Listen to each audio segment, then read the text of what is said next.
ಮಾನ್ಯ ಸ್ನೇಹಮಯಿ ಕೃಷ್ಣ ಅವರಿಗೆ director of enforcement ಇಂದ ಒಂದು ಸಮನ್ಸ್ ಬಂದಿರುವಂತ ಕಾಪಿ ಕೂಡ ನನ್ನ ಹತ್ರ ಇದೆ. ಇಲ್ಲಿ ಅದರಲ್ಲಿ it is only summon to the complainant. ಏನು ಇವರನ್ನು ಆಪಾದನೆ ಮಾಡಿದ್ದಾರೆ, ಆಪಾದನೆಗೆ ಪೂರಕವಾದಂತ ದಾಖಲೆಗಳನ್ನ ಕೊಡಬೇಕು ಅನ್ನುವಂಥ ಉದ್ದೇಶದಿಂದ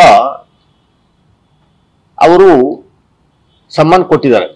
ಬೆಂಗಳೂರು ಝೋನಲ್ ಆಫೀಸ್ ಇಂದ ಸಮನ್ ಕೊಟ್ಟಿರುವಂಥದ್ದು.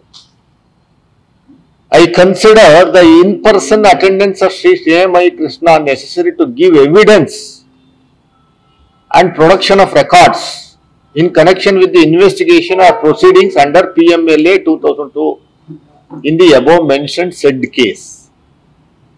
Above mentioned said case ಏನು ಅಂತಂದ್ರೆ, whereas I, V. Murali Kannan, AD, am making investigation under the provisions of the Prevention of Money Laundering Act 2002.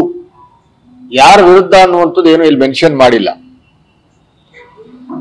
ಯಾವುದೋ ಒಂದು PMLA ಆಕ್ಟ್ ಅಡಿನಲ್ಲಿ ನೀವೇನು ದೂರನ್ನ ಕೊಟ್ಟಿದ್ರಿ ಅದನ್ನು ಇನ್ವೆಸ್ಟಿಗೇಷನ್ ಮಾಡುವಂತ ಉದ್ದೇಶದಿಂದ ನಾನು ನಿಮ್ಗೆ ಸಮನ್ನ ಕೊಡ್ತಾ ಇದ್ದೀವಿ ಅಂತ ಕೊಟ್ಟಿದ್ದಾರೆ. ಆಮೇಲೆ ಅವರ ಒಂದು ಕಂಡೀಷನ್ಸ್ ಇದೆ. ಯಾರು ದೂರನ್ನ ದಾಖಲೆ ಮಾಡ್ತಾರೆ ಅವರ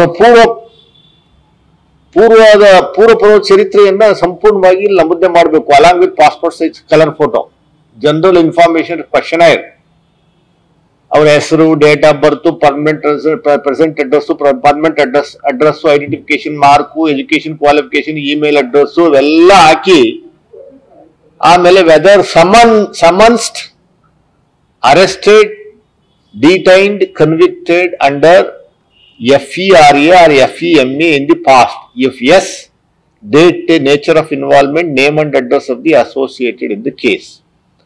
ಆಮೇಲೆ ಇನ್ನೊಂದು whether summoned, arrested, detained, convicted under any other criminal offense or under customs, DRI, excise, income tax, police, other department in the past. If yes, all the details are to be given.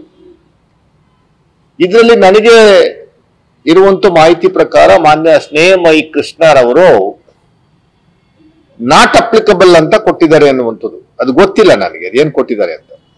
Suppose ಅವರು ಕೊಟ್ಟಿದ್ರೆ we will welcome. ಇಲ್ಲ ಅಂದ್ರೆ ನಾವು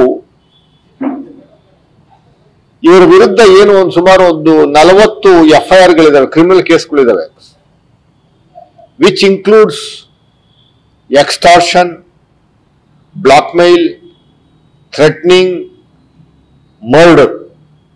ಇಷ್ಟು ಕೇಸ್ಗಳು ಸ್ನೇಹಮಯಿ ಕೃಷ್ಣ ಅವ್ರ ವಿರುದ್ಧ ಮೈಸೂರು ನಗರ, ಮೈಸೂರು ಗ್ರಾಮಾಂತರ ಮತ್ತೆ ಇತರ ರಾಜ್ಯದ ಇತರ ಜಿಲ್ಲೆಗಳಲ್ಲಿ ದಾಖಲಾಗಿರುವಂತ ಕೇಸ್ಗಳು. ಅಷ್ಟು ದಾಖಲೆಗಳ ಪ್ರತಿಗಳನ್ನ ನಾವು ಕಳಿಸ್ತಾ ಇದ್ದೀವಿ. ನೋಡಿ, ಇದೇನ ಹತ್ರ ಇರಲಿಲ್ಲ ಪೂರ್ತಿ.